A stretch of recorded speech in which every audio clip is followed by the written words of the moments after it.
Hey y'all, it's Coach K and I want to welcome you to episode 40 of the Stimulus Package. Today we're talking about redemption and truth. Okay, so I've been watching this sermon series entitled Beast Mode by Pastor Darius. He is over at Change Church, and y'all, when I tell you, this sermon series has been speaking that truth. And I hope y'all will go check it out because I ain't gonna lie, he always has me in here thinking and reevaluating everything just to make sure, I'm on the right path and I'm on the right track. This week he talked about, being a truth teller and making sure that you are being honest with yourself when it comes to your assignment, when it comes to your gifts and friend groups and all of that kind of stuff. And it made me really, really look at my friends. I had a few conversations, deep conversations with some close friends this week, and it just really touched me to know that I do have truth tellers. I have excellent circle of friends that will tell me when I'm messing up. They will tell me when I'm being neglectful, when I'm acting a fool, and they'll reel me in real quick. And I'm extremely blessed to have that, but I also realized that a lot of people don't have that. This week, I wanted to talk a little bit about, being a truth teller in your friend group, having good people around you that really will call you out on your BS, and also just understanding that God deposits our gifts, He deposits our dreams.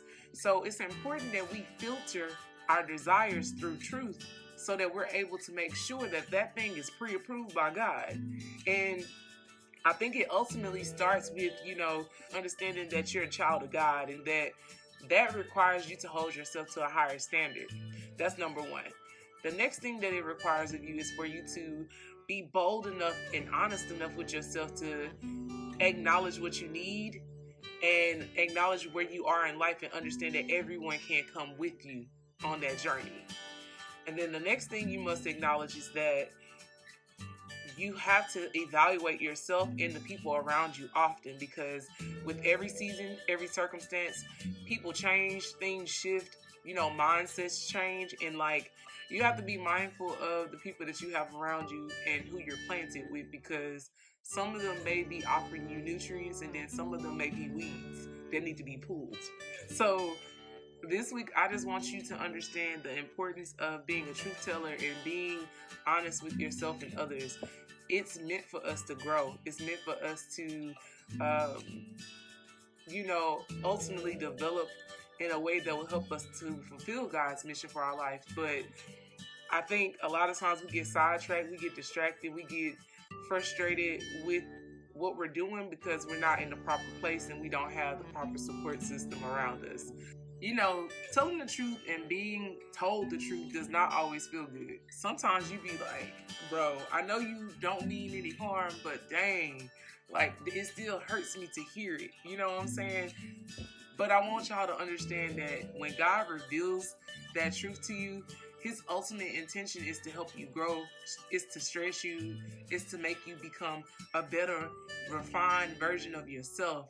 And it causes you to have to go through resistance and friction so that you can shake off that bondage and become free. So I don't want you to run away from truth, and I don't want you to run away from, facing situations, because it's only going to keep resurfacing until you choose to address it. And to be honest, some of us are in situations and around people that are really draining us of our gifts and draining us of our focus. So this week, I want y'all to really focus on examining yourself, understanding who you are in Christ, define that. But the next thing I want you to do is to create some standards that represent who you are in Christ. You have to make sure that you're holding yourself to that standard and the people around you to that standard, because birds of a feather flock together. And whoever you're around, they are definitely rubbing off on you. You may not see the evidence of that yet, but they're definitely rubbing off on you. So make sure that you surround yourself with people who are doing things that you agree with, that have the same morals, the same values. You need to be equally yoked. It means that y'all have similar principles in life and you are able to meet on a common ground and have understanding. So, all right, y'all, until next time, stay focused, keep grinding, and respect the process. I'm Coach K. Y'all be sure to come by our page and follow us at Level 27 Coaching on all social media platforms, and also follow us at www.level27coaching.com. All right, have a good week. I love y'all, and I will see you next week. And remember, the truth shall set you free. So be honest with your people. Make sure you're honest with yourself.